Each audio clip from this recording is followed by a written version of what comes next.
இந்த வீடியோ பார்க்குற நீங்கள் கண்டிப்பாக உங்களால் முடிஞ்ச உதவிகள் பண்ணுங்கள். இந்த வீடியோவை தயவுசெய்து ஷேர் பண்ணுங்கள். ஏன்னு கேட்டிங்கன்னா நிறைய பேருக்கு நம்ம செய்கிற திருப்பணிகள்லாம் இன்னும் தெரியல.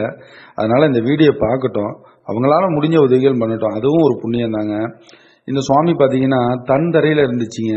தரையெல்லாம் போடாமல் 4 பக்கம் ஒரு திறந்த வெளியில் இருந்துச்சு.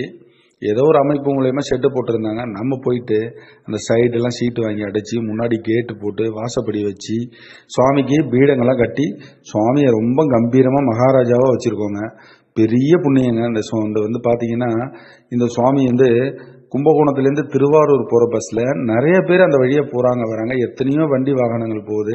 அத்தனை பேர் இந்த இடத்த பார்த்துட்டு தான் போனாங்க. ஆனால் இப்போ சுவாமி ரொம்ப கம்பீரமாக பயங்கரமாக இருக்கிறாருங்க. ரோட்டுக்கு முன்னாடி நிறைய பெரிய பீடங்கள்லாம் கட்டி தரையெல்லாம் போட்டு வச்சுருக்கோம். இப்போ நந்திய பெருமானுக்கும் நம்ம விநாயகருக்கும் நம்ம பீடங்கள் கட்டுறோம். அதனால் இந்த திருப்பணியில் நீங்களும் பங்கெடுத்துங்க. இந்த புண்ணியங்களும் உங்களையும் சேரட்டும். இந்த திருப்பணிக்கு உங்களால் முடிஞ்ச உதவிகள் பண்ணுங்கள். தொடர்ந்து நம்ம ஆலய திருப்பணிக்கு சப்போர்ட் பண்ணுங்கள். தயவுசெய்து இந்த வீடியோவை ஷேர் பண்ணுங்கள். இந்த ஆலயம் எங்கே இருக்குன்னு பார்த்தீங்கன்னா நம்ம கும்பகோணத்துலேருந்து திருவாரூர் போகிற வழியில் நாச்சியார் கோயிலேருந்து திருச்சேரைக்கு நடுவில் மேலே சித்தாலத்தூர் அப்படிங்கிற ஊரில் கிராமத்தில் தாங்க இருக்குது. கண்டிப்பாக சப்போர்ட் பண்ணுங்கள். நம்ம திருப்பணிக்கு சப்போர்ட் பண்ணுங்கள். விரைவில் பிரதிஷ்டை நடக்கும். கண்டிப்பாக அன்னதானத்துக்கும் உதவி பண்ணுங்கள். நன்றி, வணக்கம். சிவாய நமः. திருச்சி சம்பவம்.